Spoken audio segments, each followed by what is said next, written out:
welcome to Residing in North Idaho. I always feel like I'm going to say the wrong podcast name because I have two. So I haven't done it yet, but it could happen. We have my friend Geoff Mclachlan here. Did I say that right? Yeah, you nailed it. I Good got job. the little. Yeah.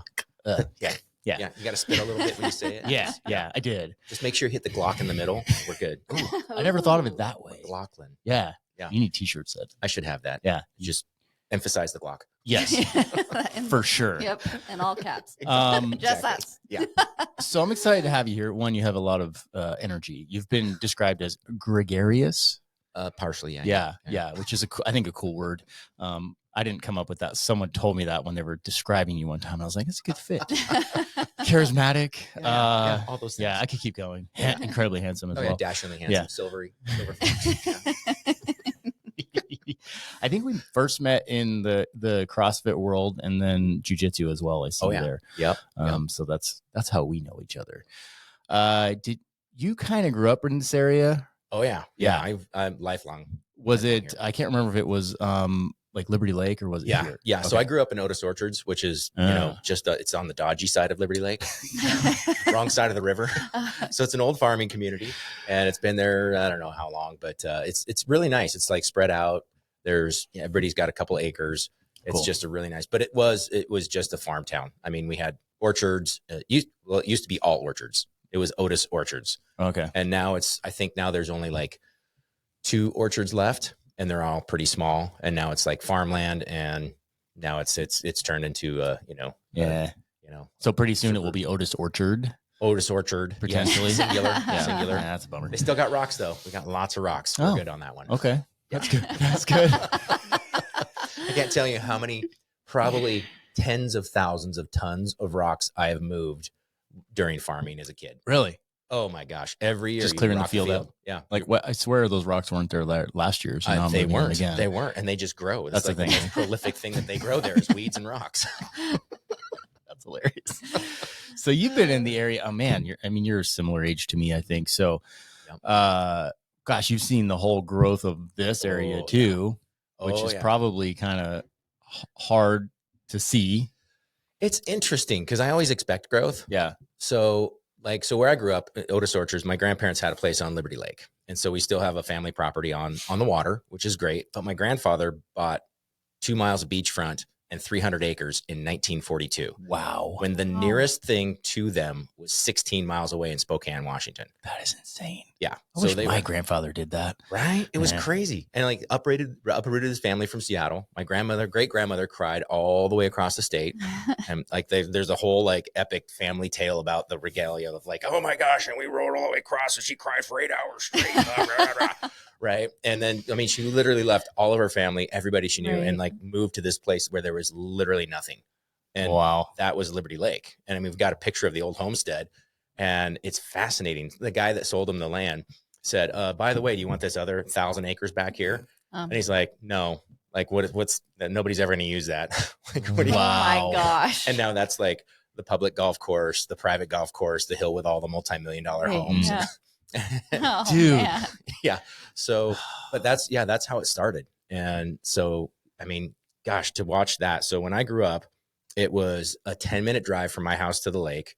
And there was literally just a gas station between us and that. And then there was a 9-hole golf course. And then all of a sudden there was the city golf course. And then all of a sudden the houses started to come in.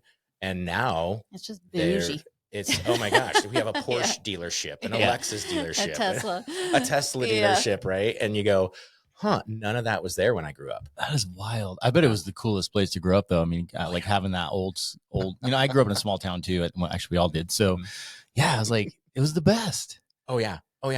So I got my first job at 11 years old, and it was working for the farms. Our friend was a farmer. He was Greek, and his dad was terrifying because he lost his arm in a car accident, so he had a hook. Oh my gosh. Always had a cigar.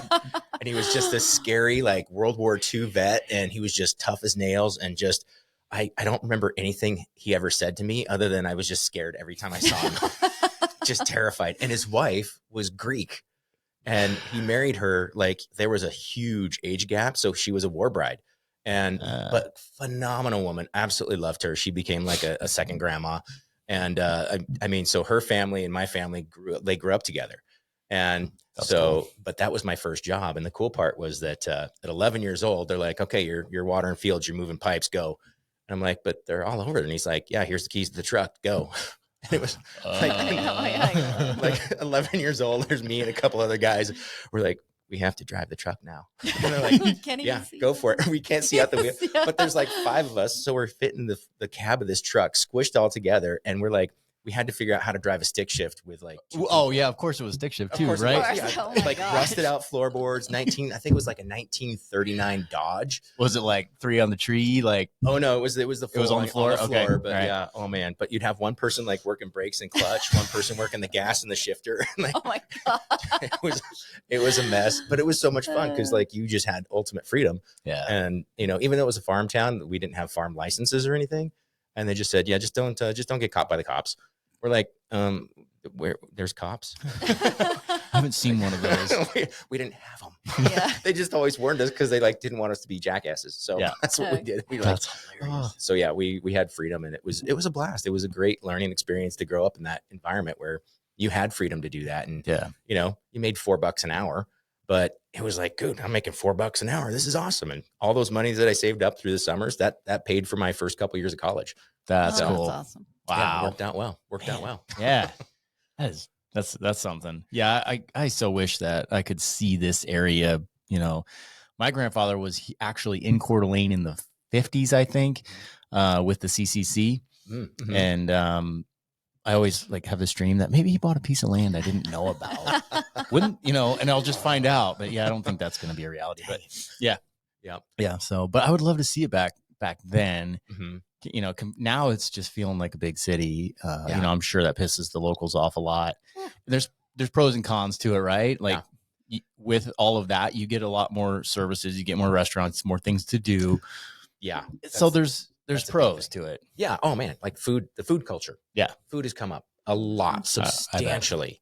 Yeah, because I went to NIC for college, Mm-hmm. and I have great memories there.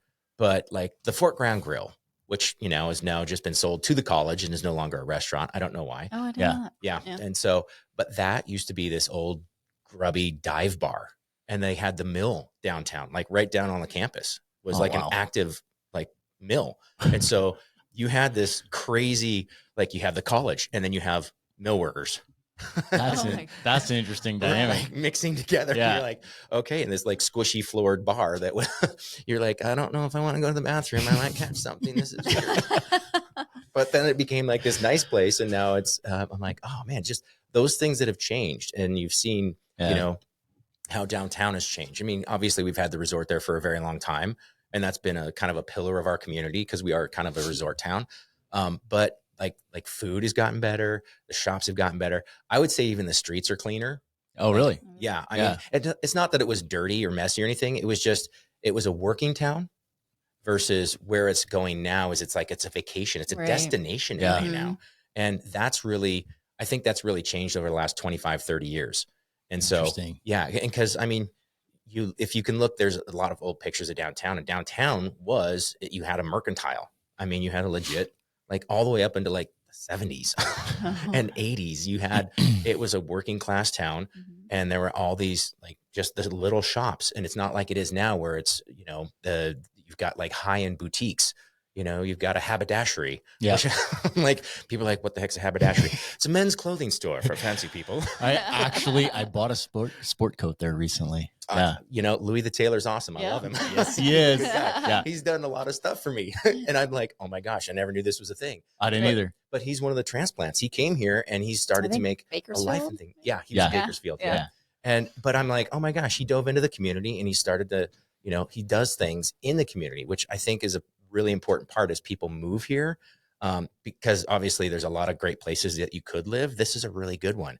And when people start to get involved in the community and they start to really plug in and they start to go, oh, that's a great group of people and it's a great place to live. And it's a phenomenal, like the scenery really is second to none. Yeah. I mean, you just can't, Yeah. right? You get the mountains. I mean, right now, as we're recording this, it's 32 degrees out. We just had our first snow. And it's October 26th. It's October 26th, which is actually about semi-normalish. Yeah. Normalish, yeah. But it's just a beautiful area. And I understand why people want to move here.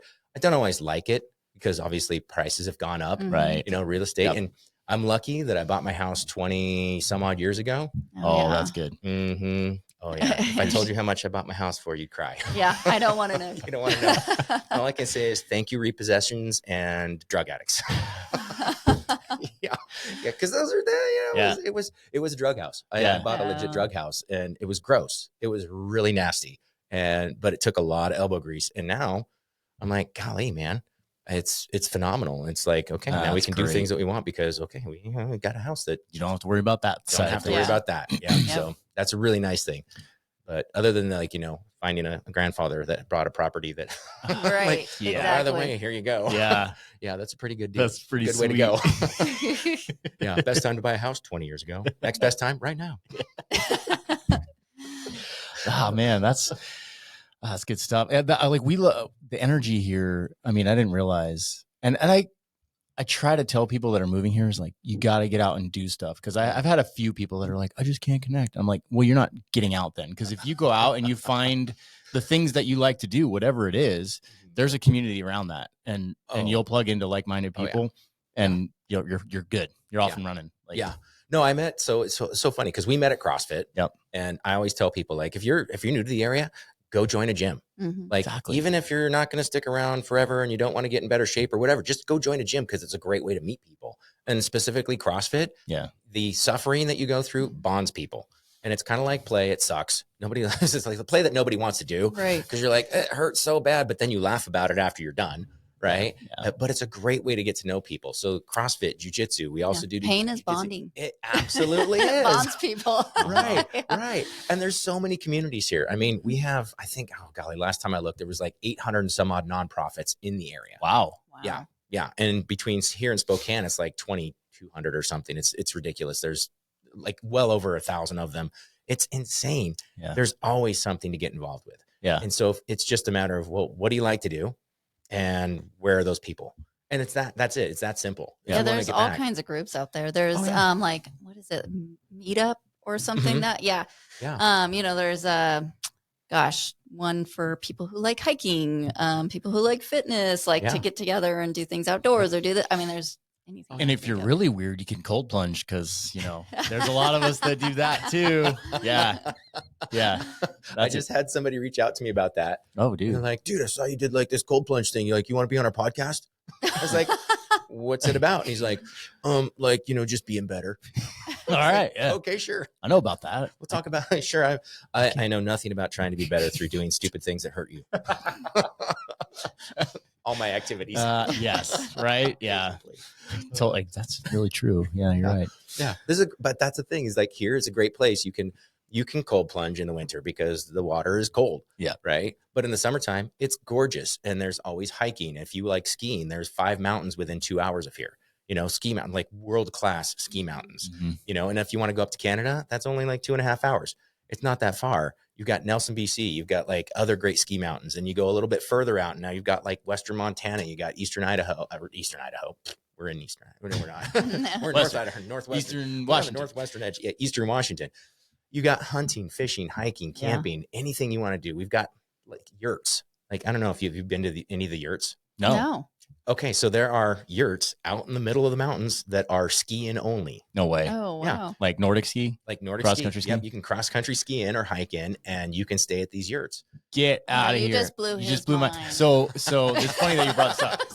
Oh my gosh! I grew up cross country skiing because I grew up in the East Coast, in the Northeast, and like I used to ski to my friends' houses to hang out. And I've been looking. So I snowboarded since then, but man, I'm so nervous about getting hurt. Right, Yeah. I'm getting Yeah. older, Oh yeah, so I'm like, I need something to do, and I was like, why don't I just get back into cross country skiing? Yeah. So we were just up at 4th of July Pass this Mhm. weekend Yeah. doing a little scouting, Those are and I was cool. like, oh yeah, Warming groomed huts? trails, warming huts. yeah. Like what a cool spot. So, and I looked around, like Farragut has groomed trails, Yep. Schweitzer. So Yep. now you tell me there's yurts that I can ski to. Mm-hmm. Here's my dream. I want to just take a day so I can unplug from the real estate world because Mhm. it gets to be a lot. Wow. And I want to ski out somewhere. I want to make myself some coffee with, my little stove. Yep. And just chill out and then ski back. That's it, man. That's all I Oh, want yeah. in life. Oh yeah. Unplug. Yeah. Oh, So we nice. got to talk Yeah. about some yurts maybe after, or maybe that's a secret. There's Yeah. Okay. Nobody knows that. They can't catch that on the video when I do that. Very subtle. Subtle like a sledgehammer. It's a gift. That is freaking cool. Mm-hmm. And you can, It's just a spectacular place. Yeah. I mean, there's all these hidden gems. I mean, you can, from here, if you know where you're going, you can make it all the way to Missoula, Montana on backcountry trails and never ever see another human. that is wild. Yeah. It's like 150 miles. Wow. Trails. That's crazy. I don't know those trails, but I know people that know those trails. They're like, dude, it's like wild. Yeah. Like you're literally in the middle of nowhere and it's just forest and animals, and you shut everything down and you just stop and you listen and you're like, there's no humans within however many miles from me. It's just utter isolation, and it's beautiful. Yeah. Every now and then you need that. Oh yeah. You got to unplug. Yeah. I didn't realize, I mean, I was going, and this summer was really busy. So we were like just going full speed the whole time. And then I did a school trip to Mount Rainier, and there was very limited cell service. So I was forced to unplug for a few days, and it was like, oh man, I was like, I don't want to go back. He came back a new man. Yeah, I did come back a new man. Like I was changed. Yeah. Yeah. And that has lasted like, I mean, it was over a month ago. It's Yeah. still there. Oh, So I'm yeah. like, Yeah. okay, I need to prioritize next year. Even if it's like once a month for like, even if it was one night, like just something to get away and like completely unplug. Yeah. And it's so easy to do up here. I don't have to go far. Oh yeah. I mean, you can go up like the North Fork of the Coeur d'Alene out of Kingston. Yeah. Which is one of my favorite areas to go. Yeah. And so nice. because you've got, right. And you've got like a nice, like a decent road, and you can get way back up in the middle of nowhere and like, just pull over off the side off of a logging road somewhere and hike for 10 minutes. And dude, you're nothing. Yeah. Like it's you and the woodland creatures, and you're That's not it. getting cell phone reception. Nope. And completely unplug and just reset. That's the exact area I was picturing. In fact, we went up there. Was that this weekend also? But we did a lot of exploring this weekend. Mm-hmm. We took another day and drove up there, and we're just kind of poking around. And I was like, Yep.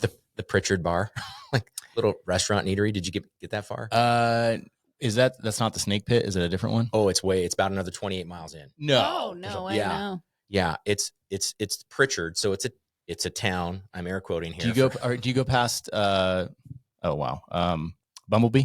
Or Yeah. do you take the right? way past Bumblebee. Okay. And just up that You just stay on that gravel road. You literally just go boom all the way up, and eventually you'll see like there's a little campground and there's like a general store, and then you go another few miles, and then there's like you can't even see it from the road, but there's a sign with a big old elk on it that says bar, and that's the Pritchard Community Center.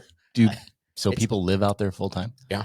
My I want to goodness. say there's probably about 20 or 30 people. Yeah. Population 20. I mean, that's Wow. Wow. yeah, but it's snowed in the winter. You can't get there in the winter I unless you imagine. have snowmobiles.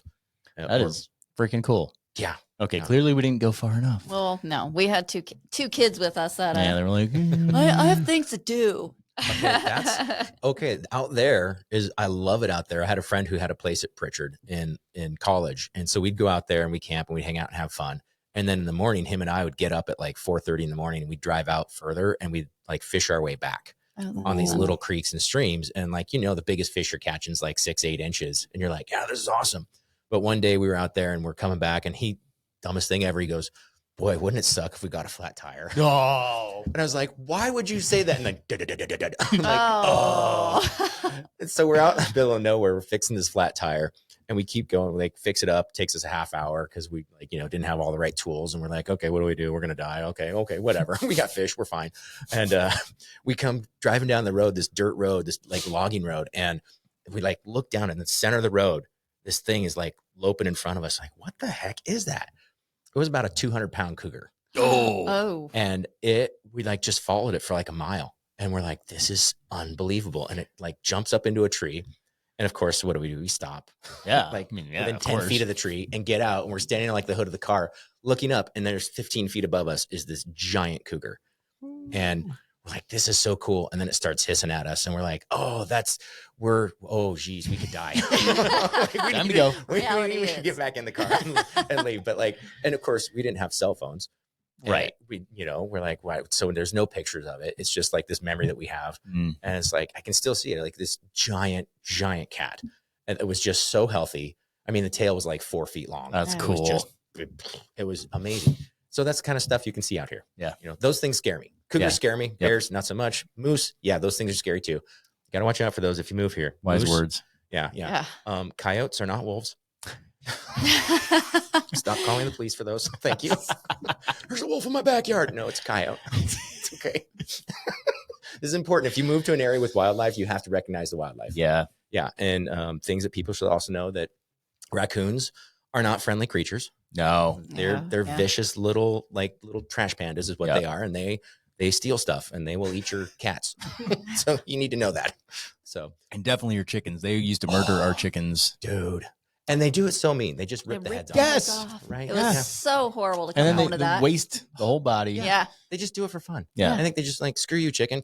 Yeah. Like they lure them over to the Yeah. edge. I don't know. How, Like, how do they do how? that? I don't even Right. understand. That's right? what we always wondered. Like, look into my Yeah. eyes. The chickens are like, okay, gotcha. And then you're done. Dude, our neighbors have had chickens and they've gone through like 7 of them. And their coop is like not too far from my bedroom window. So I always hear it and I will get up and I've got like a little BB gun right next to the back door. Cause I'm like, I'm going to get them this time. And I'm like, pop, pop. And never have I hit them. But I've like seen the demise of like chickens running around without their heads on. Oh Like, boy. they're like, Geoff, did you get him this time? I'm like, nope, sorry, dude. Missed him again. Lost another one. Lost another Oh, one. gosh. Maybe you should stop having chickens. I don't Yeah. know. Fortify the fence a little bit. Yeah. You know, double fence. So there's like an 8-inch gap or something. I don't know. There's, there's lots of things you can do. Yeah. The small wire, because our original one was like a dog kennel. So I had the big, that's where they got the heads. Once I got with the chicken wire, it's like, yeah, we're good. They couldn't get in there.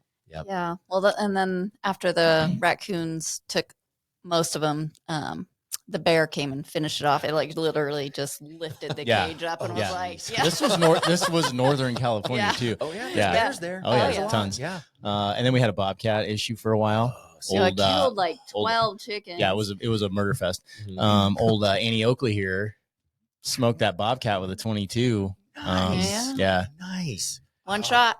See, there you go. One shot, one kill. I know. It was like That's awesome. full on sniper. I was at work that day and she calls me. She's like, I just shot a bobcat. And I'm like, oh shit. Like, give me more info. This is cool. And anyway. So we froze it. Mhm. Okay. So I'm like, throw it in the freezer. I want to skin that thing. Yeah. But I Oh, wasn't yeah. going to be home for a while. Oh yeah.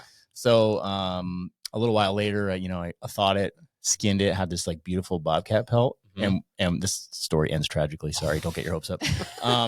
And we were getting ready to tan it. Like I had ordered the tanning supplies because I'm like, I got to do this right. Yeah. And then our house burned down in a wildfire. So I know. I lost it. I was like, no. bobcat pelt I was gonna make her like something cool. I mean, it was Right. gorgeous. It was like a 40-pound cat. It was huge. Oh, that's a Yeah. huge bobcat. Yes. Like they have, so here's the thing. People like understand like, okay, it's a predator. It's an apex predator. It really is. Like they are viciously brutal. Like you think about your little, 5-6 pound Oh, cat. dude. Oh, yeah. That can take you down. Like it claws in your leg and you're like, right? You freak Right. out. Yeah. Now you add a 40 pounds to that, or you add, 200 pounds and now you got a Oh my cougar. gosh, Terrifying. yes. That thing is Terrifying. an apex predator and is incredibly dangerous. I've always wanted a bobcat as a pet. I've always thought that'd be really cool. Yeah.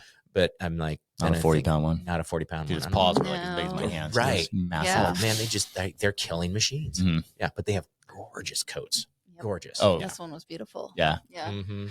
Well, anyway, there's the bobcat story. Bobcat story. Someone just tuned out. They're like, Somebody's like, you guys are murderers. Yeah. You guys suck. you should have seen the carnage in the chicken coop. Then you would understand. Yeah. Yeah. Man. People. It's one of the things that gets me is that when people move here and they're like, "Oh, hunting is bad." Yeah, a lot of the people that move here go, "Oh, deer are so cute." I'm like, yeah, they are, but they're also a nuisance. They're a pest. They're like rats with hooves, right? They will come in and decimate your garden. yeah. They will come in and just eat everything. And unfortunately, there's no predation now because they've gotten so used to people and they're protected here. So like Dalton Gardens has a herd of like 56 deer or something like that. Like it's now dangerous because you drive through there and the damage Deer that everywhere. they cause. Yeah. I mean, they're jumping around and like it's eventually what's going to happen is if disease like chronic wasting disease comes through, that's going to be, it's going to be nasty. Yeah. And they're going to get gross and people are going to be like, oh, now they look gross. Now they're all mad and like disgusting. zombies. And, yeah. They're like zombie deer. They really are. Yeah. And so people need to understand that there's a natural way of things and that nature itself is not like nice and cute and fluffy. Like I came up on a cougar kill up here on Canfield, just outside the parking lot. Yeah. And I was like, what died? And I was like, it's not hunting season. So something happened. And so I called Fish and Game because I was like, either somebody, shot something here and they shouldn't have, or something died, but you probably should come up and look. And a cougar had gotten a dog. Oh. Yeah. And it was, I don't know whose pet it was, but it was brutal. Yeah. It was just brutal. And Mother Nature is not necessarily friendly and cuddly all the time. So people have to be understanding of that there's a different culture here. It is we're friendly, very friendly people, but also like kind of like live and let live. Yeah. And part of that is like, hunting is a big deal here, that we have a strong gun culture here because we've needed it. Yep. Like it's part of like when you have bears and you have cougars and you have a moose that comes down. Like, I'm not going to shoot a moose with a 9mm. That just is cruel. That's stupid. Yep. But I also know that a moose is really fast and it's a huge creature. Mm-hmm. Like they're terrifying. They are seriously scary. I actually run into moose up at the mountain all the time.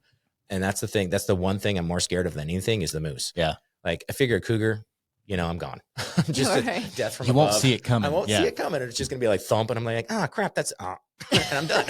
Right? I get the back of your neck, cover up, turtle. That jujitsu does not help in fighting animals, people. I think you're right. Just so you know. I want to believe that it does, but I don't think it does. He constantly has this argument. Yeah, I'm like, me. could I? Could I do it? I think I could. If I'm like, no. There's some good memes out there about that. There's some really good ones. Dude, you're in jujitsu? Dude, what kind of animal do you think? Dude, I can't even beat a human yet. Come on. Like, what makes you think I could beat an animal? No, it's funny because as soon as you see something in nature, like you see these animals, like the reason I started carrying at the mountain was because I was hiking with my son. He was like 6 months old and just up on Canfield. And I heard something. And then I look over and about 100 yards away, this bear is running up a tree, straight up, vertical, just 90 degrees, just straight up a tree and just up. And it went up about 60 feet and then it stopped and just stood there. And I was like, oh shit. Yeah. I've got my 6-month-old son and I'm like, okay, hey bear. And I'm just like walk out slowly. Mm-hmm. But to see an animal do that and you go, yeah, there's just no chance. I mean, I'd like to think I could take down a 200-pound bear. I'm like, not even close. Or like hide behind a tree and dodge it and like run around the tree. Like, no. They're fast. They're 35 miles an hour running. And like Usain Bolt is like, 25 miles an hour. Yeah. And like, I'm at like 7.5. So I don't stand a chance. And there goes the idea of like climbing in a tree to get away. Yeah. From You're them, not right? getting, that's not going to help. Yeah. No, luckily enough, the bears are pretty scarce and they're pretty scared. So like, you get boo and they run away. Yeah. Right. Because they're like, oh gosh, I don't know what that thing is. It's scary. Yeah. Thankfully. That's why we have beards. Yeah. And wolves up here. I was talking to, there's more than I thought. A lot more. Yeah. A lot. And there are some very large ones. I saw some pictures recently and they were actually from south of here. It might've been the Frank Church Wilderness that these were shot, but like, I don't know, 150 plus pounds. Mm-hmm. Massive. Yeah. You think about a mastiff. Yeah. Right. Like it's as big as a mastiff with like twice the bite pressure. And a bunch of them. Yeah. And they're smart. That's pretty scary too. Like that's not a way that I've ever envisioned going down. No, I heard wolves once up here. Oh yeah. And that was like, I was doing a night hike with my dog and my dog started freaking out. Yeah. I was like, what's going on? And then just like super faint, I heard. And it wasn't like a coyote yip. I grew up with coyotes and I'm like, okay, I recognize that sound. This was like the hair on the back of my neck stood up. Every sensor went off in my body. And I'm like, oh shit. And it was a long ways away, but a wolf is fast. Yeah. And I'm like, I'm 1.5 miles from my car. Oh I'm boy. Like, yeah. I'm like, I got my gun out. I'm like walking. I'm like, okay. Shit, I've only got 12 rounds and there's 18 of them. Oh no. I'm like, I grabbed my knife on my other side. I'm like, okay, if I'm going down fighting. I'm like, I'm like, because I love my dog. I think we're like primed, like it's in our DNA to be afraid of that sound on some level. It's terrifying. We've probably lost a lot of ancestors that way, and that's a horrible way to go. Oh yeah. I mean, they are again apex predators. Yeah. I mean, you a pack of wolves will take down a 1,000-pound moose, right? And you go, So you're saying there's a chance, right? So you're telling me there's a chance if I can just climb a tree. Yeah. That's where you climb a tree. You climb a tree from the wolves. Like, Then you spend the next 3 days up. You get no cell reception, and they just sit there and wait, hoping someone comes along. Right, I had to get my little saw in the back of my my knife, like sawing off branches. Like that didn't work. Like, oh yeah, but then of course my dog is going to be done for. Yeah. I'm like, oh crap, yeah. No, it's there's a lot of wildlife here, and it's fascinating. I mean, it's so beautiful. It's also, you just have to be aware. Yeah. And even driving with deer, like I saw somebody hit a deer the other day on the freeway. Ooh, on just outside of Wallace, and I was coming home, and I just like, what the heck is going on? And car was upside down on the side of the road. Yeah, and the deer is like 50 yards down in the middle of the road, in the middle of the freeway. Ooh. I'm like, oh crap! Like they messed that car up. I mean, it's scary hitting a bigger animal. I mean, and elk or moose or real scary. Like I've seen crashes where cars hit like bigger animals, like a cow or a horse, and the way it hits, it just flops right into the driver compartment. So it's a good way to get yourself killed. Yeah. So there you go. That's why we should hunt to keep those numbers down. Mm-hmm. Yeah. I hit a deer at 105 once in a patrol car. Oh yeah. I was really lucky because it was a small deer, but it was foggy, and I was responding to like an officer that needed assistance, and came around a slight corner. I saw one deer on the shoulder, and then I didn't see the one I hit. It was like airbags deployed. My headlights went out. Like, thank goodness, I just kept it, let off the gas, kept it straight in the road, and was like, it jacked me up. My thumbs were all jacked up from the airbag. What terrified me too. And I was like, am I dead? What's going on here? Am I hurt? Like, I don't know what happened. See the white light. Yeah. That's the airbag. Yeah. Like a good trooper, I did not get on the radio because I knew I'd sound like a little schoolgirl. So I actually called her first, and I was like, hey, I'm good. I just, I'm a little shook up. That's the thing. No spouse wants to hear, hey, I'm good, but yeah. Oh, got a few of those calls. Right. Yeah. So that was disgusting too. Like it all of its guts like shot out of its butthole and its mouth and covered the car. It was like red and green, and the smell of airbag and deer guts is like that sets me off now forever. Oh yeah. And I was lucky enough to get all the pictures that went along with I mean, you got it, right? It was kind of cool. Hey, look at this. This is cool. Yeah. I mean, no, like printed out on paper, like I had those 8x11. Like, here, look. Look at the license plate. It's red. You can't even read it now. Yeah. Incognito. It was cool. Oh man, that's and you are really lucky. Yeah, right. If that was a big deer or and there's a lot of things that could have happened there. I would have had zero chance if that came through the windshield at 100 miles an hour, right? No, So I do. Are awesome, but not effective at stopping a large game. So I'm pretty cautious about driving at night, especially up here or anywhere there's large animals. Yep. Something to think about. I also had a bear run into the side of my patrol car one time. Yeah, all this in California, man. Who knew? Wow. Yeah, little bear. Like I saw it coming, and I was like, oh shit! And it like boom, hit the side of the car and like just ran off. It was totally fine. Yeah. Only knocked loose a piece of plastic trim, and I was like, don't need to tell anybody now. We're good. No need to file out. Hey, Sarge, nothing's happened here. Yeah. Oh golly, wildlife. Yeah. Dude, we should probably talk about what you do now, because people are wondering. Like, we just brought this hillbilly. We just wanted to talk.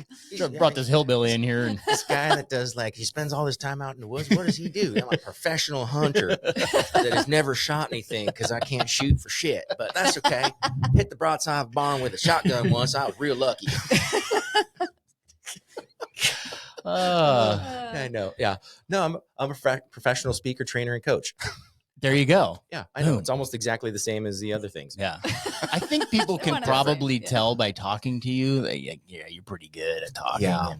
Yeah. Yeah. God, he talks a lot. No. Any of my teachers, like, that kid never shut up at school. Like, seriously, what's wrong with him? Like, I turned it into a career. Thank you. Hell yeah, you did. Yeah. It's a really fun job, though. I mean, it's interesting because it's entrepreneurship.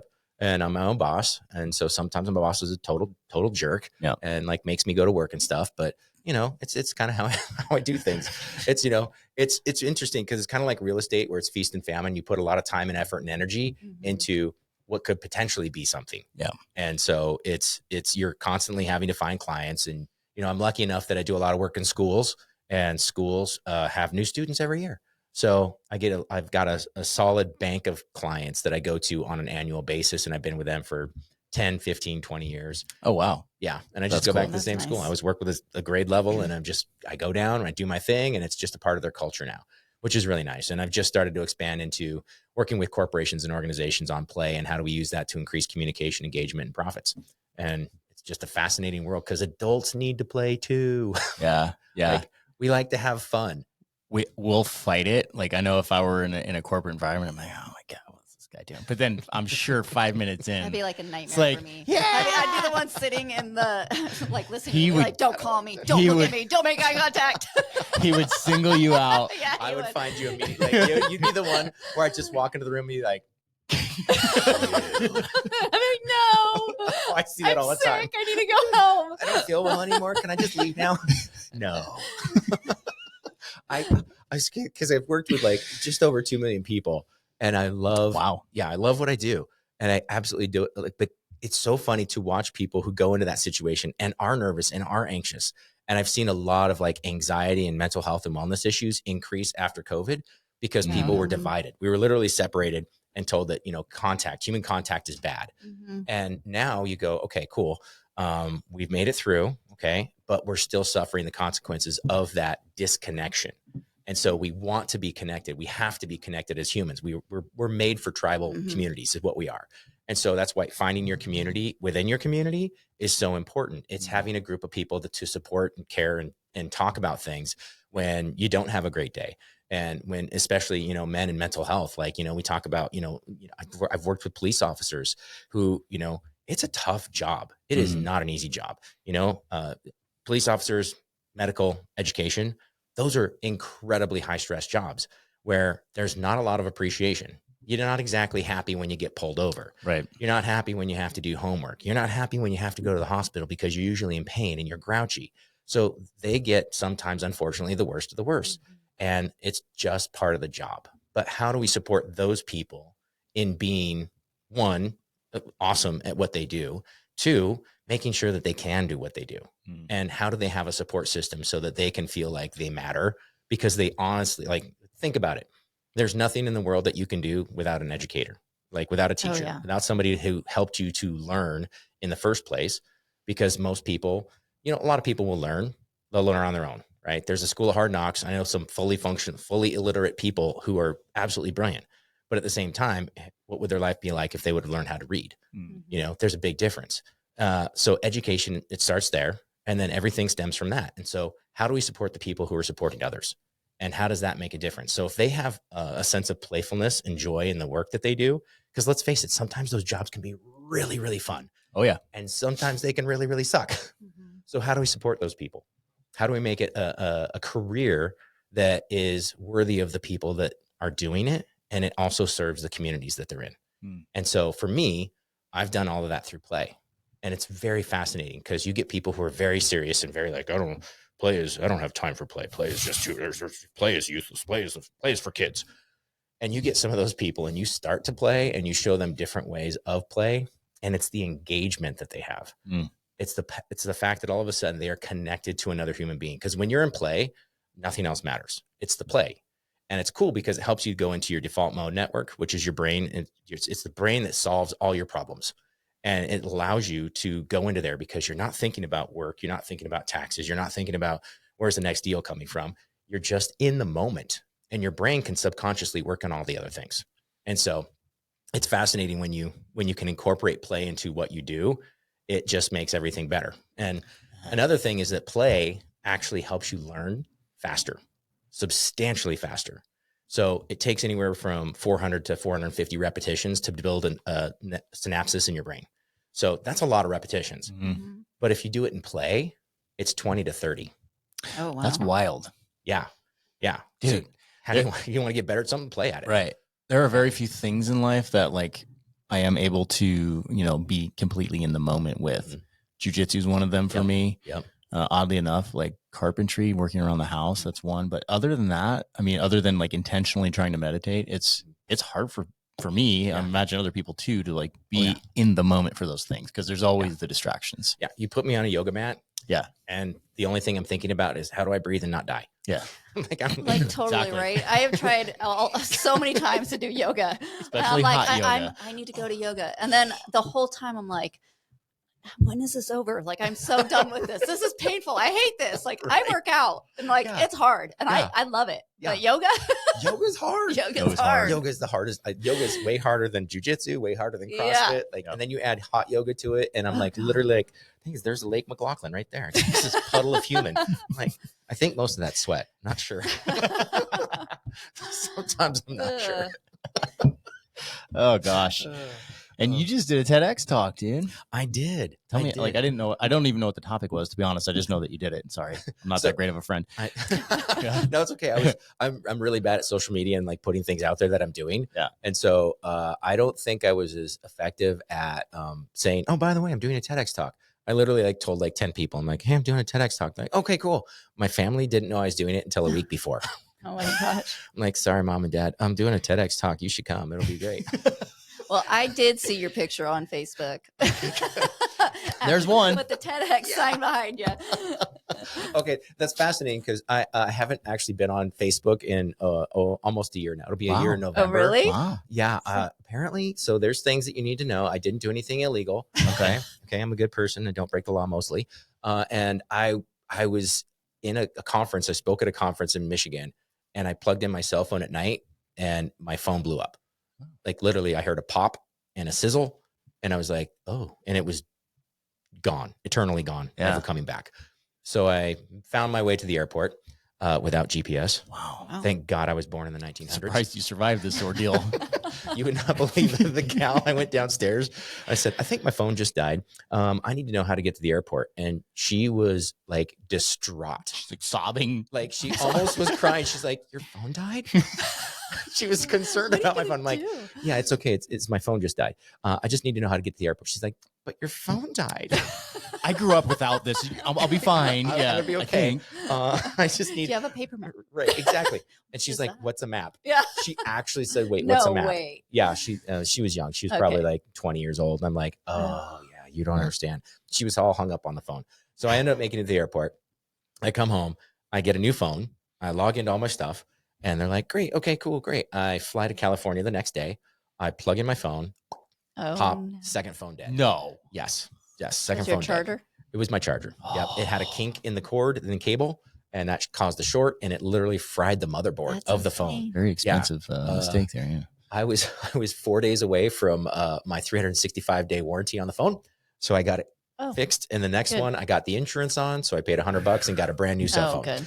So yes, but they were like, what did you do? And this is the Apple store down in California. I think I was in, I don't remember where I was at. And it was they're like, it looks like there was a fire inside. I was like, okay, so that's electricity, power of electricity, just so you know. And then I got my third phone and I went to log in, and Facebook was like, no, you can't log in. Too many phones. You're too many devices. And so I tried to log in through my computer, and that didn't work. They shut me out there. And I haven't been able to log into Facebook since. I finally got my Instagram back, which apparently is linked to my Facebook. Yeah, that's how I got on there then. Click. Yep. Yeah. So, but I haven't actually told all my Facebook friends I'm not on Facebook. So stop sending me messages. That explains all the unread messages. Like 1,000 of them. Yeah, that guy's a jerk. He doesn't answer anything. But all that goes back to I didn't do a good job on social media of telling people I did a TEDx, and so it was in Spokane a week and a half ago or so. And it was, I'm going to say wildly successful. I felt like it was successful. And my topic was play, and play is connection. And so I had 500 adults who didn't necessarily know each other.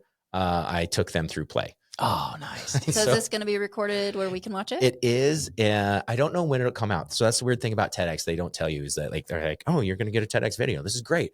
So we recorded them. Our recording person now has to go through and edit them, and then turns them into TED, the TED platform. And then they do all the reviewing, and then they release them either in batches or one at a time, or because apparently there's like thousands of TEDx talks a year. Oh, yeah. And so like they're all over the world. Mhm. And so they have to go through and look at them all, because if somebody says, oh, well, so-and-so said this, they actually have to check and make sure that that is an accurate statement, that you got the quote right. Because if you get it wrong, then they put a little disclaimer on it, says this is only partially correct. So you get fact checked on your TEDx. Well, mine didn't have any quotes from anybody famous. Thank heavens. Yeah. And so I actually took 500 people and I had them play. And it was hilarious. She's sweating right now just thinking about this. Yeah. Oh my gosh, Never 500 going to people. a TEDx That's talk too close to ever. this. I'm too close. Yeah. What if that happens again? Yeah, I can't go. Well, I don't know, because it's never happened before. I've seen people do play as a topic before, and all they do is talk about it. Or they'll be like, oh, here's a play in science, and like, check this out. And that's a really popular one. And it's this mad scientist guy, and he talks about play and creativity, which is also a benefit of play as you get more creative. But nobody's ever actually played before. And so to go in and play and to actually like interact with somebody else is fascinating. And for me, it brings joy and happiness, because to watch these people go, hey, everybody, we're going to change the world in the next few minutes. I need everybody to stand up. And you literally heard this. Yeah, I didn't come here to work. Right? Exactly.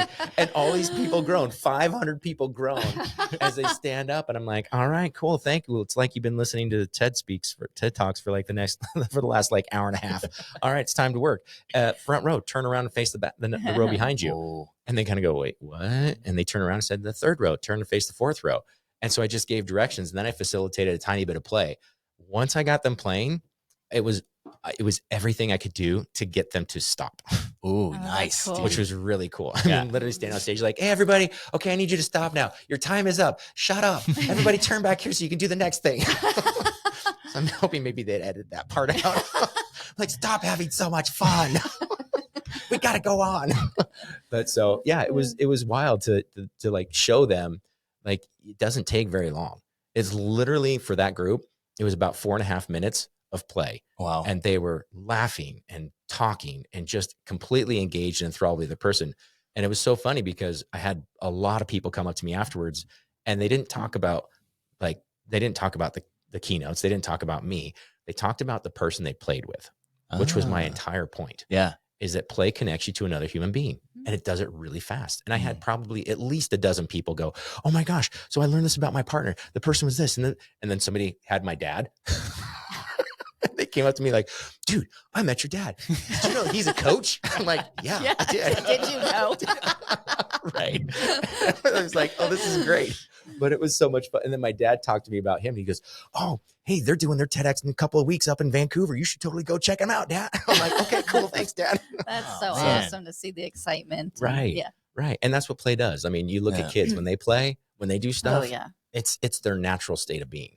And I'm like, why are we not incorporating more play in the world? Like, if we want to develop deeper connections with people, play is the way to go. And it's why jujitsu is such a strong community, because we're playing at a sport that is very serious. But how many times are we doing stuff and we just totally screwed up and we just laugh hysterically? Yep. Or 100%. Yeah, right. Or like Nelson got an actual legit sweep on me for the first time in his life after 7 years. Yeah, he got a sweep. He did it. And I was so happy. Like, I literally started laughing, and I was like, dude. He was so happy. He kissed me on the forehead, and then we had to just stop because we were laughing so hard. We were just literally laying on the ground. And I'm like, I'm so proud of you. Like, you did it. You did it. You didn't think, you just did it. That was awesome. But that was a moment of play, and it was so awesome, because now he's like, okay, now I know he's going to try and get that sweep on me again. So I'm expecting it, and next time he does it, I'm going to choke him out. Yeah, good. Yeah, 'Cause I love teach it. him. It'll Right, never exactly. happen again. Never happen again. Until it happens again, which is frequent with me. Yeah, that's so cool, man. Yeah, it's just one of those things, man. Yeah. So if you're moving here, get involved, play with the people around you, play with the communities that you want to be involved in. It makes everything just a little bit better. Yeah. Yeah. That's like the best message I think anyone could have. Yeah. Is that right there? Yeah, and that's my total platform. Yeah. Play. Just do it. That's the name of your business, right? Professionals at Play. Yeah. Yeah. I know, right?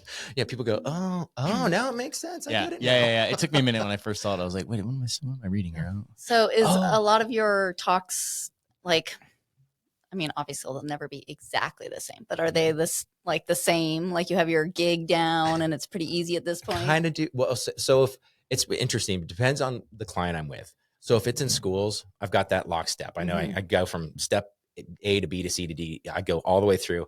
I can tell you almost down to the like 30 seconds with over a 6-hour day, exactly where I'm going to be and what I'm going to say. 6 hours? Yeah. So, it's like a full day. It's a full day of play. Oh, wow. It's like, yeah. So you give me 200 students in 6 hours in a gym and a microphone and I'll rock and roll. That is awesome. Yeah. And you're talking about play with them as well? Or? Oh, we are playing. Oh, okay. We are actively playing a lot of the time. So it's one of those interesting things where students, I get a lot of time I get like kids that go, oh man, I freaking hate school. School sucks, man. Okay. It's so boring.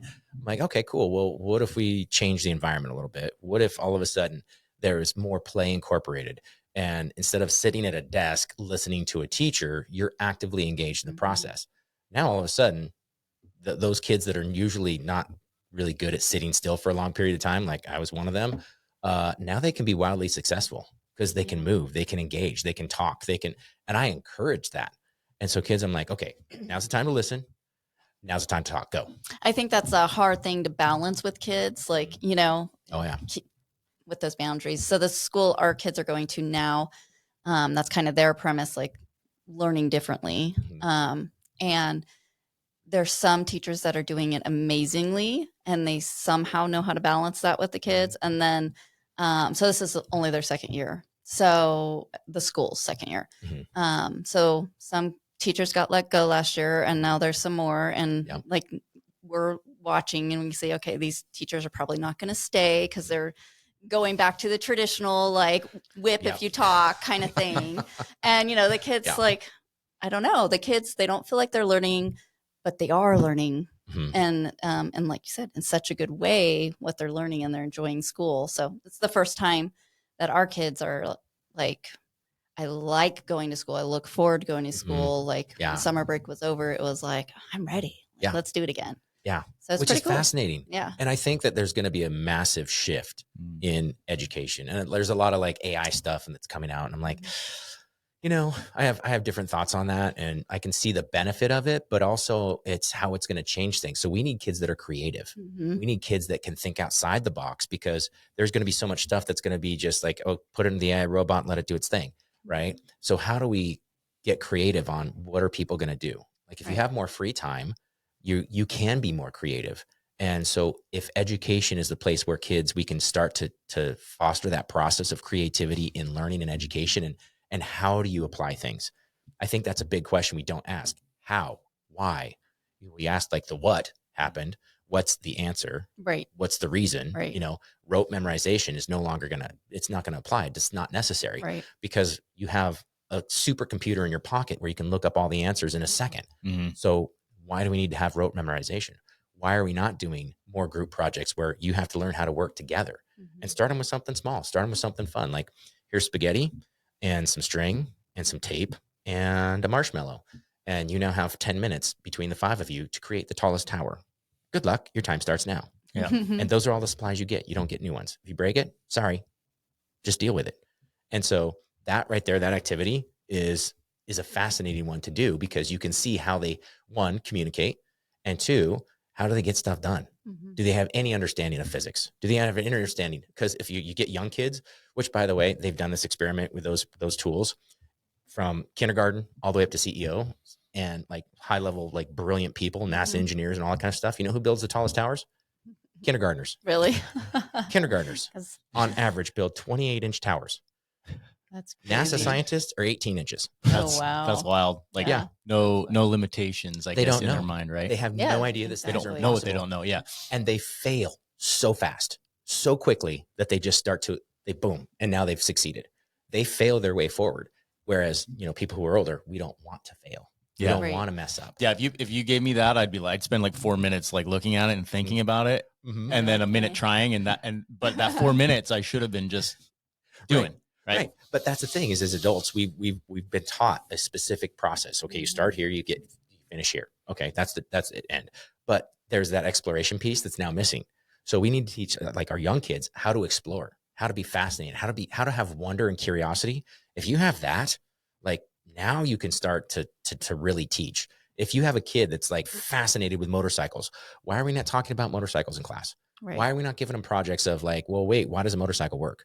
You know, what parts, what components do you need for that? Like what kind of motorcycle we talking about here? We talking about a dirt bike, an enduro, like, like straight up street racing? Like, what are we talking about?